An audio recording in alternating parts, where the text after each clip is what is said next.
home distractions by offering access to workspaces nationwide.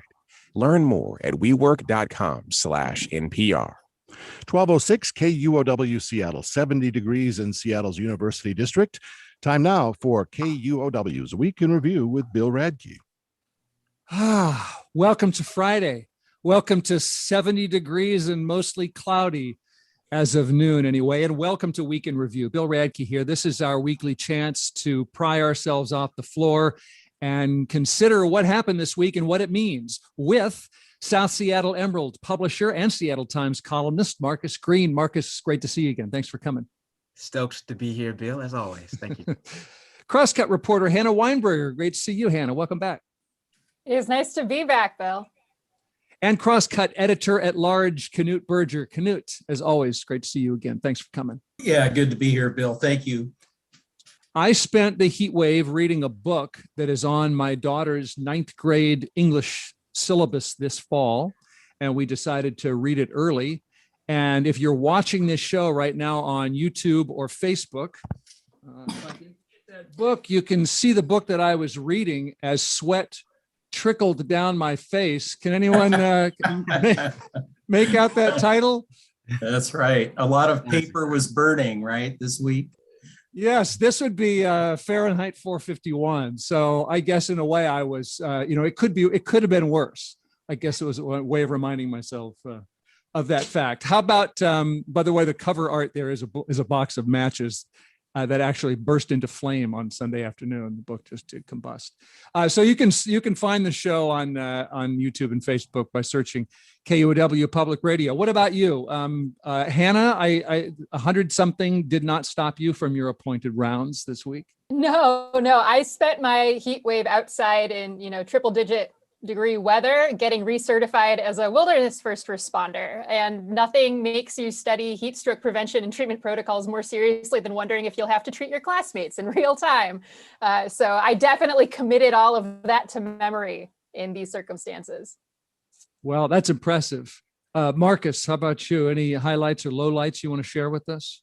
Yeah, well, my AC broke in my place, and so I was forced to go over to my parents' place and stay with them in their basement as they binge-watched Murder, She Wrote on the Hallmark Channel. And I got to tell you, I was, on paper, that didn't seem like that was going to be, an ideal thing. But I got to tell you that my love for Angela Lansbury has grown exponentially. So when your AC breaks and it's 100 plus, besides go to your folks' basement, what did you even bother calling someone out, or you just figure no, that would be fruitless? Yeah. At that point, it will be pretty fruitless. There's no calling or going out or anything like that. It's literally I'm secured, butt in seat on the couch. So yeah. Yes. Yeah. Well, glad you had a folks' basement. Knute, what about you? Well, first of all, about air conditioning, I was brought up to believe it was evil. Yes. And, and that nobody should have it. Mm-hmm. Seattle, is the least air conditioned city in America. I live in an apartment complex that has an outdoor pool that's been closed all through the pandemic. And it was unclear whether it was going to open for the heat wave. And I was predicting a mass attack on the swimming pool that would put January 6th to shame. Fortunately, they got the pool open. And so I was able to get in and swim. So, swimming and beer is a good combination for the heat wave. Just to be clear, not swimming in beer. They didn't fill the pool with beer. I would have swum in beer if Knute it had been available in those quantities. I will add that I saw. Oh, sorry. Oh, go for it. What's that, I was Marcus? going to say, swimming in beer isn't that year-round for you, though, Knute? That's not just in the summertime. Let's be honest. That was your nickname in high school, right? Yes, Hannah. Well, you were saying. I was the only kid in Boy Scouts with a beer belly. I'll say that. I was going to say that I saw probably the saddest wet T-shirt contest this past weekend. One of my pod has a group text where everyone was sending photos of themselves wearing their Frozen T-shirts. Yep. and slowly dripping as the day went on, and everyone looked very sad. So everyone gets a participation trophy for that wet t-shirt contest. You try. That imagery. You know, for those who haven't lived here a while, you joke about the air conditioning being evil, but I've been here since the early 80s, and that's always been my approach too. This is the closest we've had to we had the air, we had the talk, we had the air conditioning discussion this week, and we didn't pull the trigger, but you know, I'm no longer ruling it out, and that's kind of a marker for me. That was just something that I didn't do. We don't do in the Northwest, and I guess now we do. If you well, can, Bill, you do. they said this was a once in 1,000 years event. So in about 900 years, maybe I'll break down and get condition in the apartment. Yes. So will you? Do you think that this is the question we asked during the pandemic, right? Is what do we want to do differently? Does anyone think that the Pacific Northwest, Seattle, King County, will we do anything differently because of the threat, the climate change related threat of hotter summers for the next 1,000 years? Anybody think we'll change because of this? Well, I can speak to that. I just saw something interesting this morning, and it was a University of Washington meteorologist who was talking about the fact that Northwest homes are not built for hot environments. We tend to have very large windows, often without covering, like big A-frames or whatnot. It's a signature of Northwest architecture. We also have a lot of them facing south. So saying that we need to rethink home design here for the long term because of climate change. And it's something I had never thought about. You think about the classic Northwest modern home, and it's just not made for Phoenix. Yeah, on that point, when it comes to design, I spent a lot of time thinking about the heat island effect, which is really how, cities tend to be heat sinks. They have more paving, they have lower, green tree canopy. They tend to retain a lot of heat. And there was a recent map that King County put out showing how different parts of our county experience heat differently. Some areas are more vulnerable, and urban areas with more paving and lower tree canopy tend to be more vulnerable. That makes me wonder how we're going to afford hotter weather, given that we are still expanding highways. We know that there are lots of places in the city that need more tree canopy and don't have it. So I think this is a really crucial period of time to consider if we want to keep encouraging public transit, if we want to make sure that everyone has a park within a 5 to 10 minute walk of their house. Now would be the time to really commit to that. Yeah, and also, I'm wondering, as somebody who used to live in California where they actually mandated AC, and I know we've only had 4 days, supposedly over 100 degrees, but, in the history of Seattle, since they've been keeping track, but it appears that this is, going to be more normal than not. I do wonder when that will be an actual consideration in terms of policy here, and then also what that would look like in terms of needing to make sure that that we supplement folks who maybe can't afford AC. What struck me, just a little a history thing, is that so in 1962 there was a hurricane here called the Columbus Day Storm, and destroyed thousands of acres of timber and killed, I don't know, maybe 40, 50 people.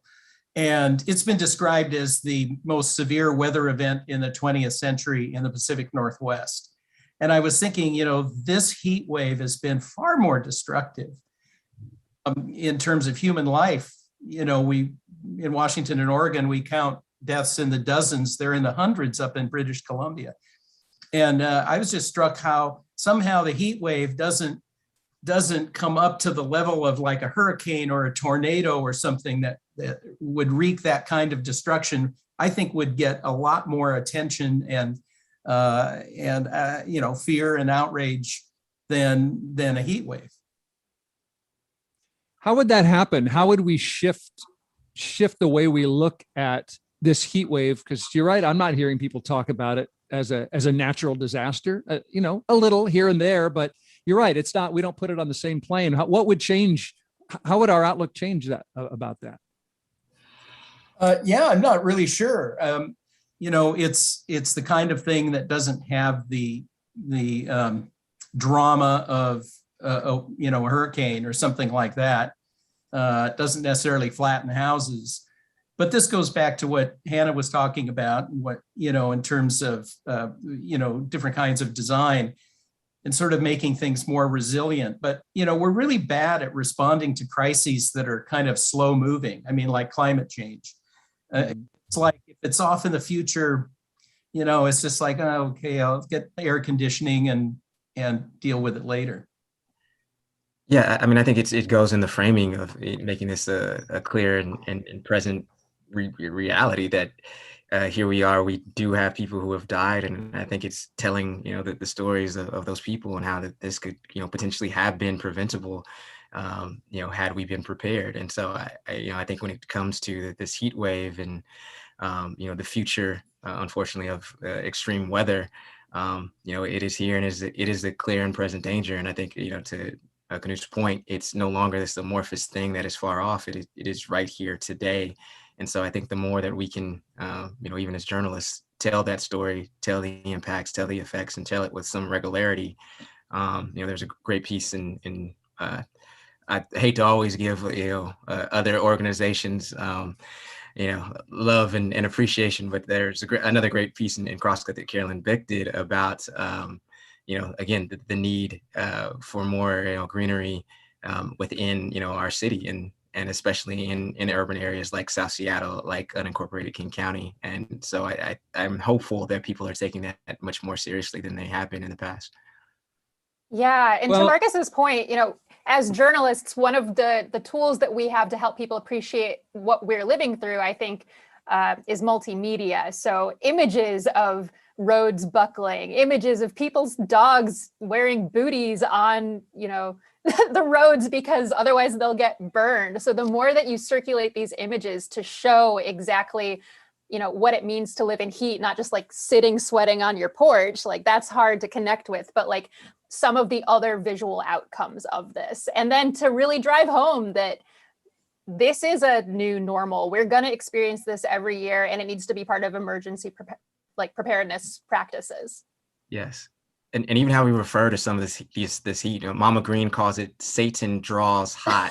That's underwear. That is like the best expression. I'm using that.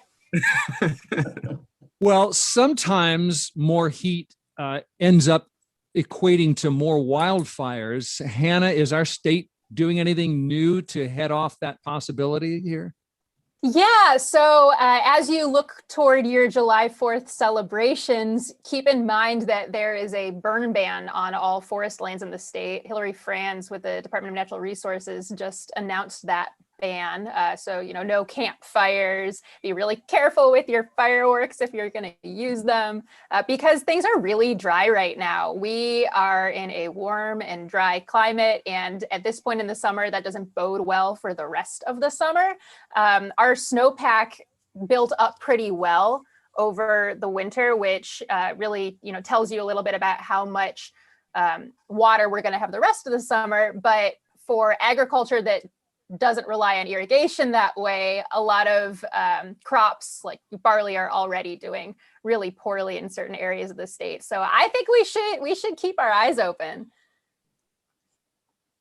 Yeah, you mentioned the Public Lands Commissioner who reminded us that it's not like our forests get hot and they spontaneously combust and we can't do anything about it. Too often we think these wildfires are something we can't control, we can't manage or do anything about. There's a sense of helplessness, but the reality is almost 90% of our fires are caused by humans. Over the last 2 years alone, a majority of the fires by this point in the year are largely debris pile burns that are happening in people's backyard.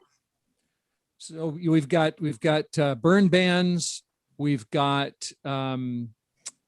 fireworks bans in increasing places. Thurston County's got an emergency ban now. Fireworks are going to be illegal in unincorporated King County starting next year. I'm curious when any of you, Marcus, when was the last time you lit the fuse on a firework, if that's a word? Are you a fireworks guy? I am not. I've always been sort of wary of fireworks. I used to have, even when I was a kid, I used to have those little popper things. That was like the extent of, they call those I guess the elder or senior fireworks, if you will. But I'll tell you, as somebody who lives in unincorporated King County, in Skyway, it's, you talk about this ban with people, and I don't know if there's a more obnoxious culture other than gun culture than firework culture, because you would have thought that you told people that cars were outlawed or something. I'm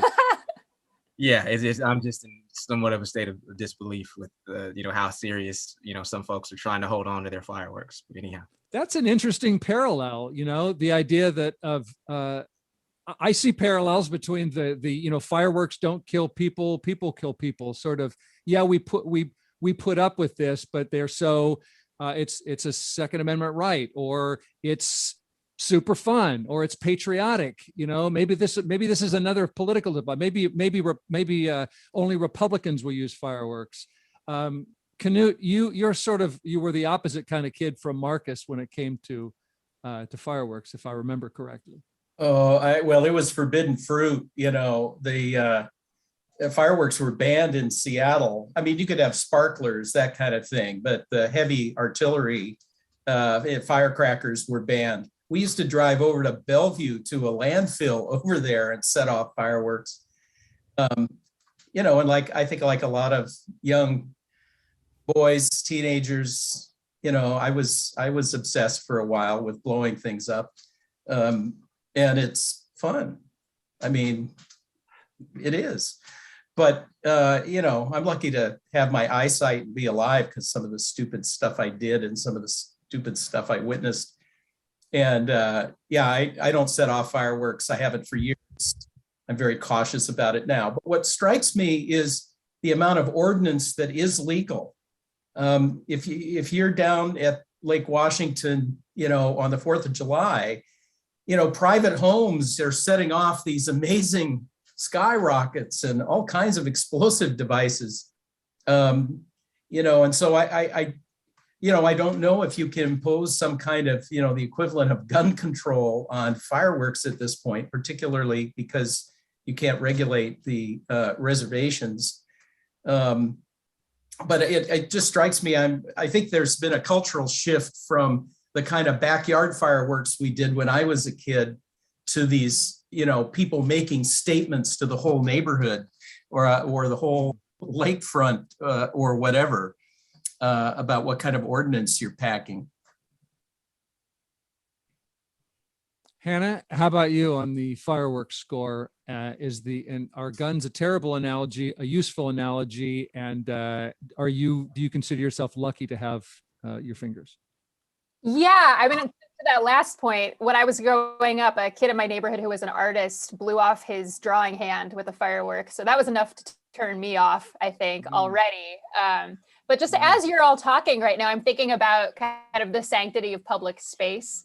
And when people try to offer things to other people unsolicited, perhaps, people may appreciate fireworks in the moment. They might think that they're doing a public service, but it's hard for me to appreciate the majesty of fireworks when I'm thinking about all of their downsides.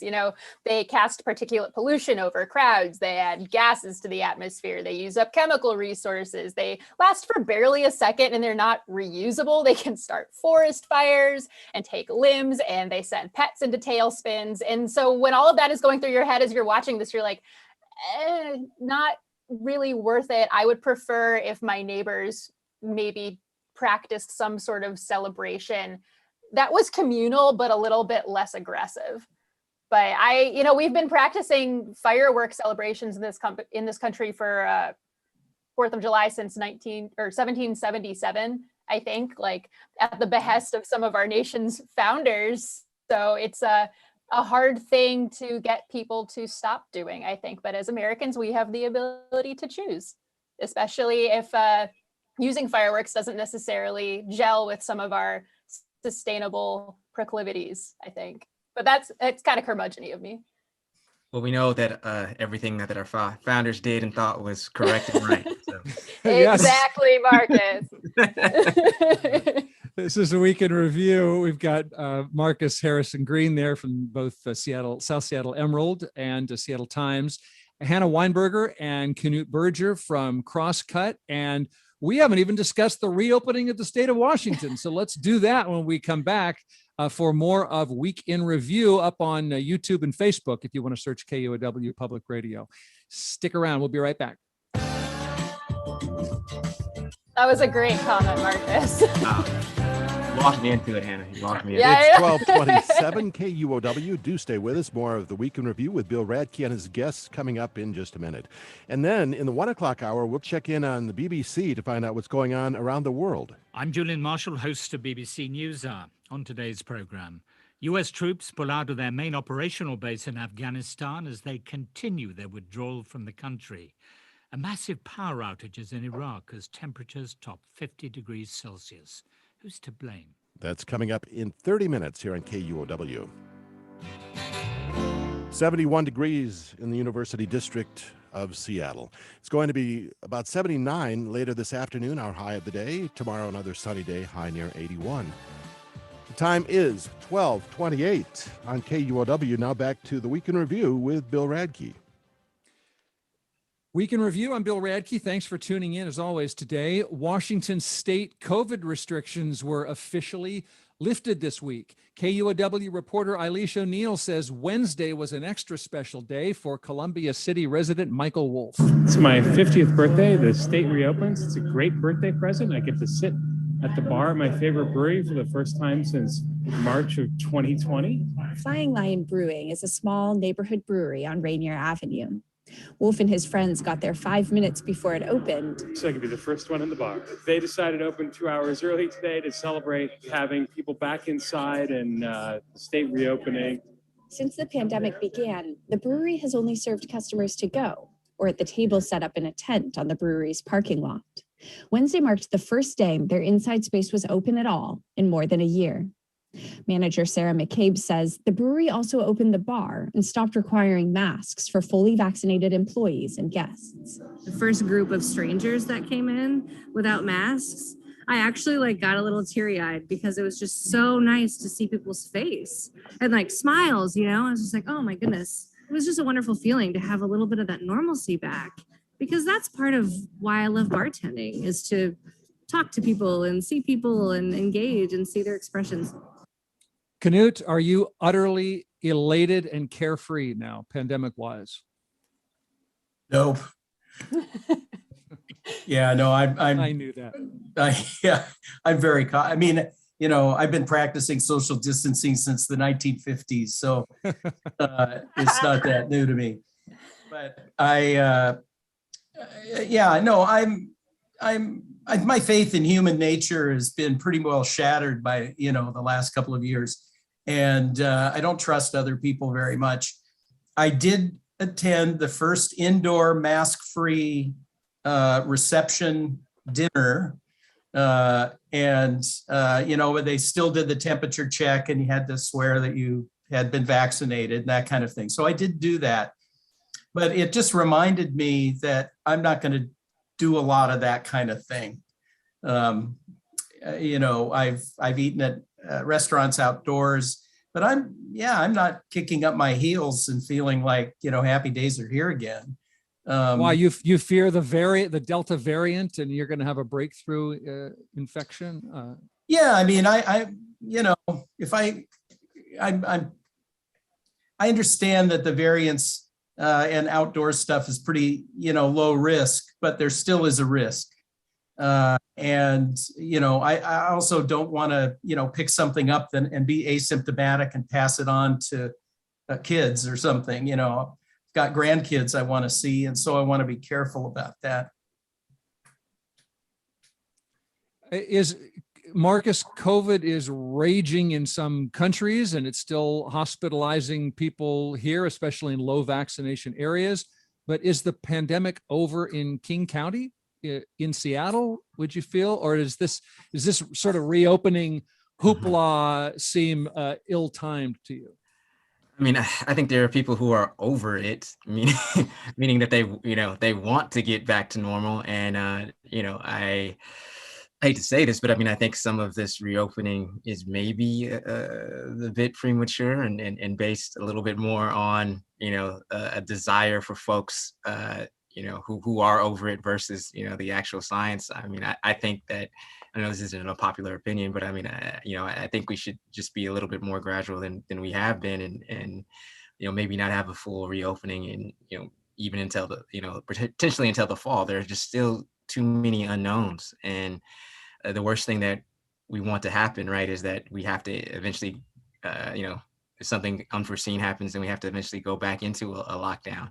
I don't think anybody would want that, especially in the wintertime when it is a lot drearier here, and there are other than additionally along with a potential lockdown, there would be mental health of impacts and effects that we would also have to be aware of. So it's just my thoughts on it.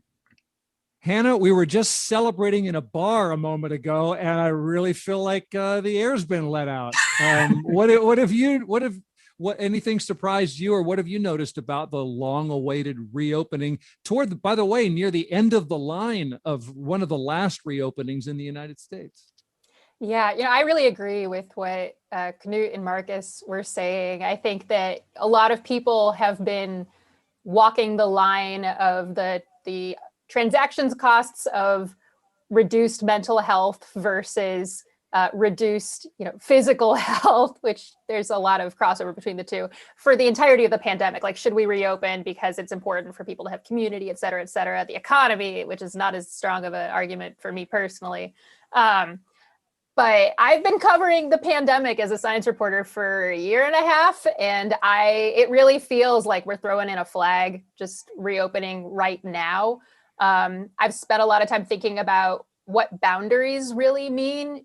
Seattle, King County might be in a place of herd immunity, but we have roads to other counties. There are other states in the country in which 150 million people are vaccinated so far. There are some subsets of the population that aren't even eligible yet. And I think that this is even worse outside of the US, like with the WHO recommending that people to continue masking just because of low vaccination rates elsewhere. And because we are a global community, as long as we still have unvaccinated populations, or vaccinated populations are still vulnerable, because unvaccinated populations create opportunities for the virus to mutate beyond the scope of what our current vaccines can handle. And, we still have pockets of the state with lower vaccination rates, sometimes not even due to the fault of the people in those populations, but because access has been hard. So I really, really hope that people remain vigilant. I think you should keep your mask around to prevent other types of respiratory viruses. Like, I've loved not having the flu for a year and a half also. So, maybe I'm more cautious because I've been exposed to so many doctors, nurses, people who've experienced COVID this past year. But for me, I think, we're so close to being out of this. I don't want to let the other shoe drop because I just wanted to go hang out in a bar. Well, I appreciate all of that perspective, and I believe everything you all are saying, and I'm still going to register the fact that I have surprised myself by how much I'm enjoying. I'm riding the bus, I'm riding light rail. I had dinner in the ID. I had lunch on Capitol Hill, and I'm really having a good time. I'm not saying that what you're saying, that all these warnings are false, but I'm still going to appreciate if I'm going to do it, I'm going to notice that I like it. Absolutely. I agree with you too. And I think my morale is very high as well, potentially because I'm a person who gets a lot out of being outside. I've been paddleboarding and rollerblading and going on long walks with friends and bike rides, et cetera. And I feel like for some people whose mental health really depends on being indoors in packed conditions, maybe they're not doing so well. But for me, I feel like life is fine. Like, I'm hanging out with my pod inside unmasked, and I'm going into buildings and light rail, et cetera, with my mask on just in case, even though it's probably a little bit irrational, just like latent COVID anxiety, because the data tells us that vaccinated people are pretty well protected in all situations. But oh, I'm wearing my mask on public transit. Absolutely. Yeah, but I'm doing fine just being outside. I think we're really lucky that vaccination and herd immunity, at least locally, occurred at this time of year. Anything else on the great or not so great reopening before we roll on with the week in review? No, other than Bill, if you need a wet blanket on your party, You're the guy when I really need to be brought down. Just reach out. Marcus is here. I appreciate it. Okay, week in review. We've got Marcus Harrison Green from South Seattle Emerald and Seattle Times. And from Crosscut, we've got Hannah Weinburger and Knute Berger here. And we're covering what happened this week. We're going to come back and talk about, have some thoughts on where we are on the criminal justice system in these parts, and also the recovery of the gray wolves. And that gets complicated. And so do those flying, zipping things in the sky when we come back on Week in Review.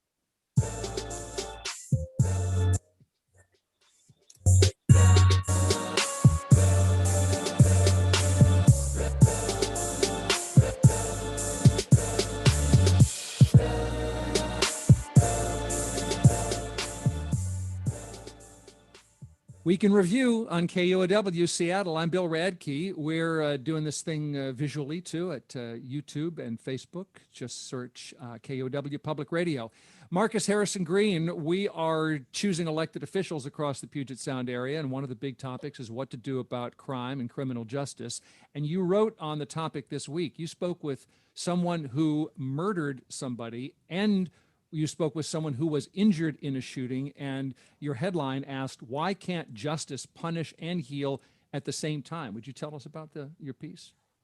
Yeah, so it was actually sort of the grist for it was the fact that Washington State, we have more people serving long-term and life sentences than does the entire country of Turkey, the entire country of Chile, the entire country of Israel, and the entire country of New Zealand, just the state. We were also the first state in the nation to adopt the three strikes law, which essentially is you commit three crimes that are on a strike list and you are locked away for life without the possibility of parole. And so I ended up encountering, I should say, Devin Adams. He's a now 42-year-old man who at the age of 20 killed a man, Franklin Brown, during an encounter where Devin was inebriated. It ended up, he was given a sentence of 27 years originally. 30 years. It was originally 30 years, then knocked down to 22. And he now works as a prison reform advocate at Collective Justice Northwest. And from his experience, seeing that, he was locked behind bars for 20-something years, and then he was able to be resentenced. And the Brown family actually was a part of his resentencing trial. They were brought up to be asked whether or not their thoughts on him. And there were some in the family, quite frankly, who wouldn't mind if he was dead. There were other people who were willing to give him this chance. And in terms of seeing how he had transformed to a person who now has a degree in economics, who teaches, within the prison system, who is, as a father, has, been there for his child, still raising, his, being an impact on his child, even, behind bars. And so and he was talking about that experience to me, and he said, did that really help that family heal? The fact that you had this 22-year-old gap. And the prosecutor didn't ask the family, how are they doing? How have they been? Have they had counseling? No, I mean, you just have this very re-triggering circumstance where they are brought back up to sort of relive everything that happened. And the fact that he had a no contact order with the family, he was not allowed to actually give this apology letter that he wanted to give them, to talk about the fact that he was extremely sorry. And he knows that he cannot bring, back their loved one. But what he can do is completely transform his life. What he can do is, figuratively kill the person who killed their loved one, right? By changing. And the fact is too, as he said, right? I mean, he was somebody who grew up in an atmosphere, an environment of violence. His father held his mom at knife point once. He was constantly seeing folks do drugs in front of him. He was constantly engaged in violence. It took him that amount of time to sort of wash that, that lifestyle and that mindset out of him.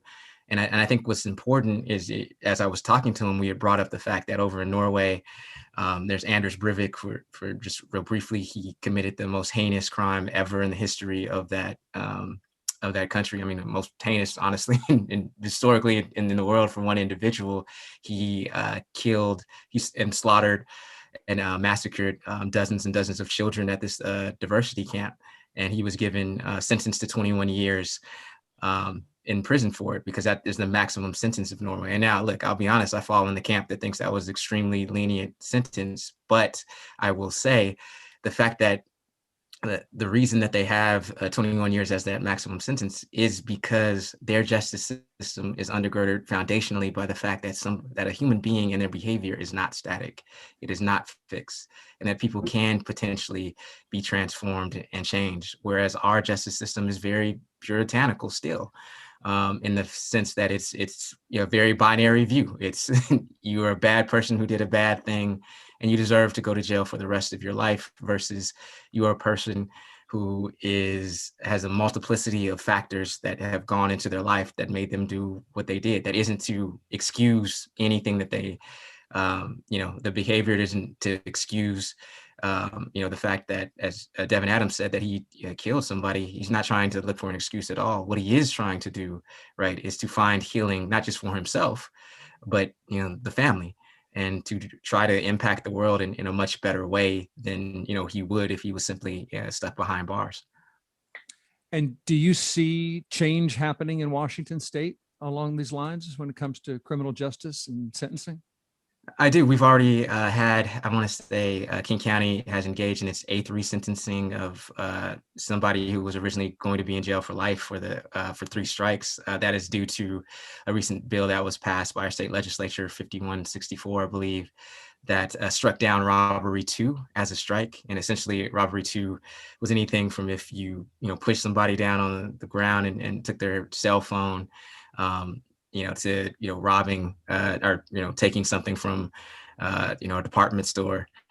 So I do think that there is a movement for a level of leniency and also just a level of understanding around what goes into some people who commit certain crimes. And I'll say this: what was very interesting to me is I talked to Devin the day after Derek Chauvin was sentenced. The officer who obviously who was convicted of murdering George Floyd. The George Floyd protests obviously, sprung up the mass uprisings and marches this year around police accountability. And so I asked him, this world that you envision and this world you want to build that's based on healing, would that also include somebody like Derek Chauvin? And, a part of it was just a trick question in the sense of I want to see what you'll actually say. And he said, yes. At the end of the day, we also have to believe, right, that those we believe are the worst people, and the worst people that we can imagine, can actually change and can transform, and that they can provide, some level of healing. And now, do I think that this will happen overnight? No. I mean, and I do believe that there are people who do need to potentially be separated from the general populace, for our own safety for quite some time. That being said, I do think that we have to think about there being other options, multiplicity of options that run the spectrum in terms of what accountability looks like, not just to society, but to families who have loved ones who are killed or harmed. Marcus Green's piece in the Seattle Times is headlined, "Why Can't Justice Punish and Heal at the Same Time?" And you can read that at seattletimes.com. We're also here with Hannah Weinburger and Knute Berger from Crosscut.com. And we're going to find out about some of what they've been writing on and reporting on this week. When we continue with the Week in Review, we're going to be right back.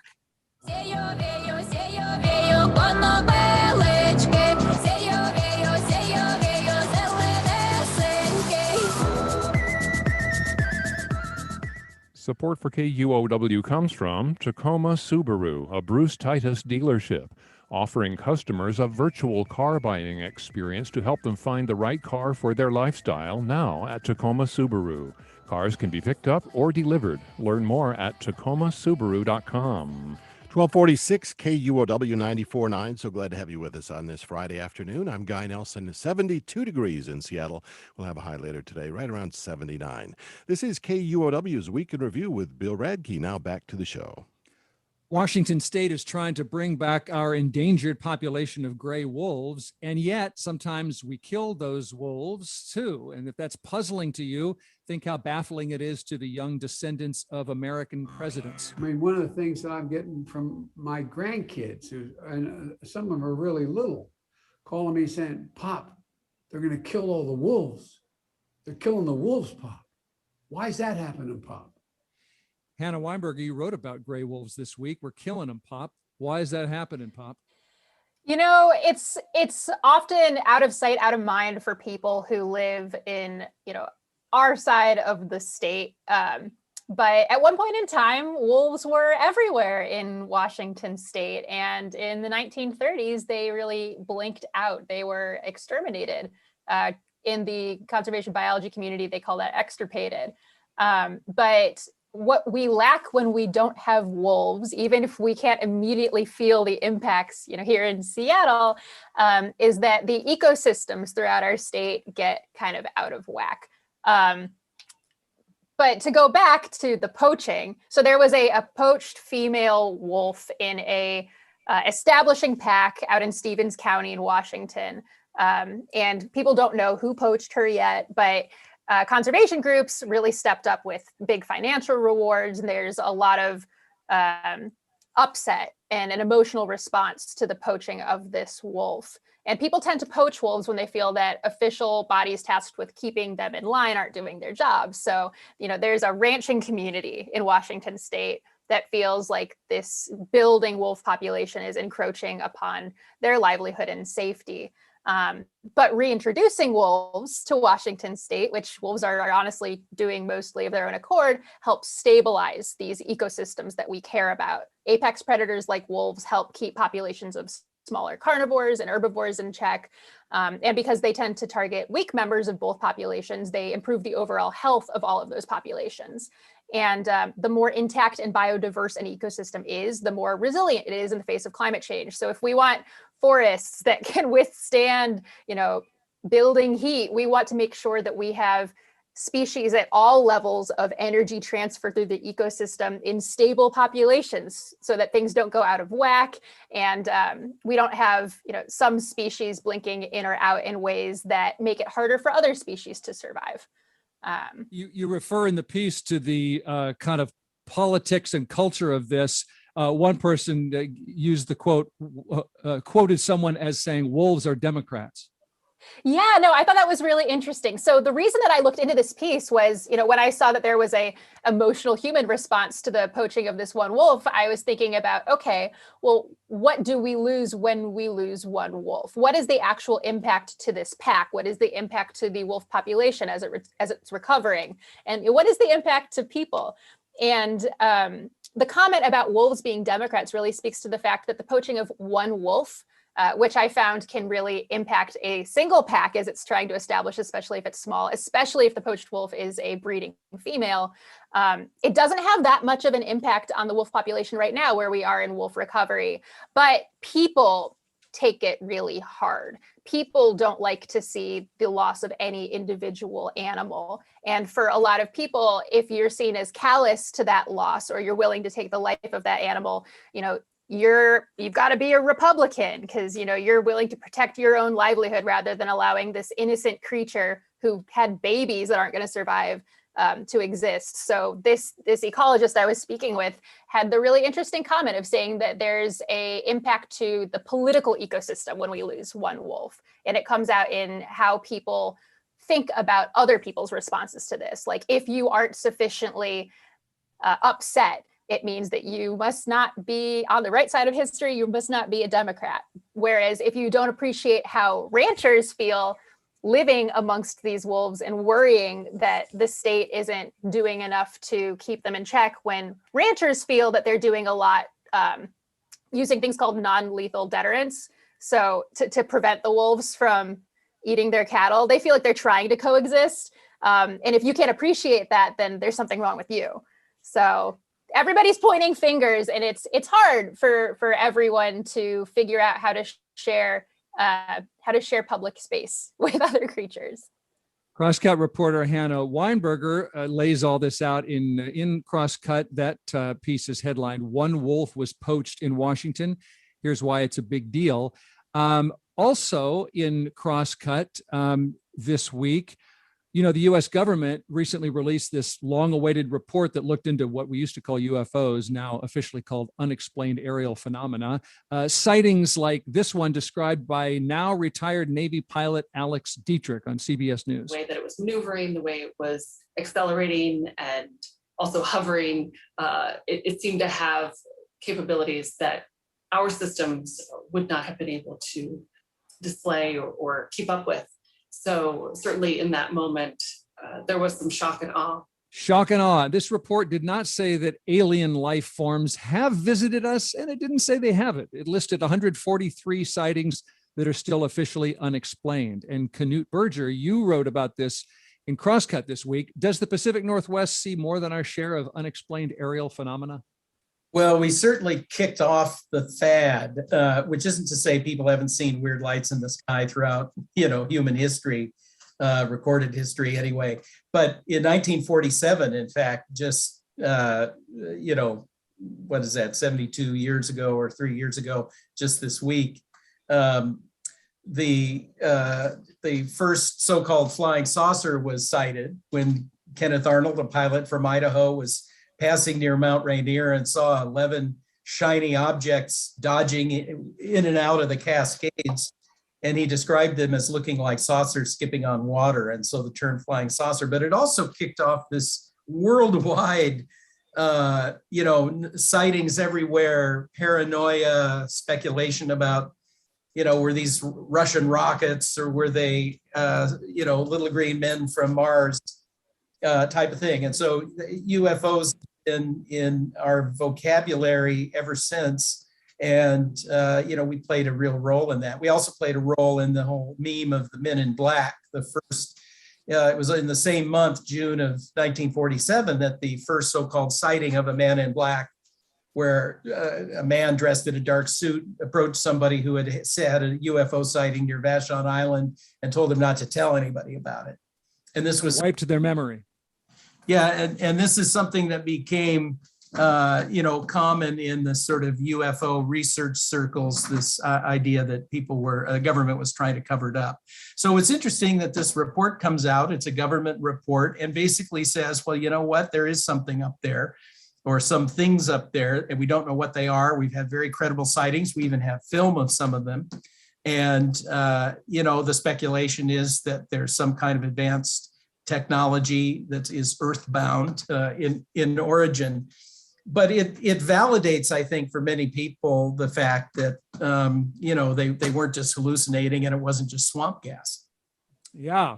There was also a skull found, or at least further identified in, I believe it was in or near China. And this also found its way into Knute Berger's story this week in Crosscut, the headline being UFOs and Bigfoot, two local enigmas get another moment in the sun, as we learn about ancient hominids in the news along with our UFOs. So that's at crosscut.com. We're coming toward the end of the show, and I always want to make time for us to leave listeners with a smile. The news doesn't always lend itself that way, but Marcus, was there anything that made you smile this week besides the cool air of your parents' basement, which is important? Yes. Anything else you want to leave us with? Well, outside of Angela Lansbury, I was yes. Very, very happy to see that 3 members of the Seattle Storm, Brianna Stewart, Sue Bird, and Jewel Lloyd, are WNBA All-Stars. So always good to have some local representation on the WNBA All-Star team. Nice. I found, I want to ask Knute and Hannah too. I just want to say some good news I found. Number one, according to Northwest Large Fire Interactive Web Map, the number of large fires in Washington state right now is 0. Air quality across our state right now, good from Seattle to Spokane. And as far as the record-setting temperatures, not so fast. Northwest Public Broadcasting correspondent Courtney Flatt reminds us that those shattered records are not yet official. There's an extreme climate committee that still has to investigate those measurements. First, they'll make sure the numbers make sense. And it wasn't just some crazy reading, like a digital sign at a Freda High School, which read 15,443. It was hot, but not hotter than the Earth's inner core. So just to put things in perspective, this week was hot, but not hotter than the Earth's inner core, which I count as smile worthy. Hannah, what about you? Anything making you smile this week? I am really excited about the return of stand-up comedy. There have been a couple people who've been performing throughout the pandemic, not people I would have gone to see myself, but that was kind of, my fangirl thing before everything shut down. And I'm finally feeling comfortable enough to start buying tickets a couple months out for some of my favorite comedians, and my improv classes are starting back up. So I'm excited for people to have more venues in which to laugh and let off steam, I think. All right. I look forward to pushing Hannah Weinburger on stage on open mic night sometime soon. Knute Berger, what about you? Well, going back to the heat, I get really grumpy when it's over, 70, 72 degrees. Mm-hmm. But I think this last week, I find myself at 74, 75 degrees, and I'm actually kind of relieved. It's actually kind of trained me to tolerate a little more heat. And in that context, I mentioned the pool earlier. I'm really looking forward to swimming with my grandkids this weekend. That makes me smile, just knowing that we can get in there and play with the toys in the pool. Love it. Not swimming in beer when it comes to the kids. We have that's right. No, we'll save the beer for adult Mike. All right. Knute Berger is the editor-at-large at Crosscut, and Marcus Harrison Green publishes a column. It runs a column at Seattle Times and publishes South Seattle Emerald. And Hannah Weinburger is the Crosscut reporter, environment reporter. And, it always makes me smile when I see you on my little screen and when I hear you on Week in Review. And I look forward to coming together again one of these days. Maybe this autumn we'll do this in person. Thank you so much, everyone.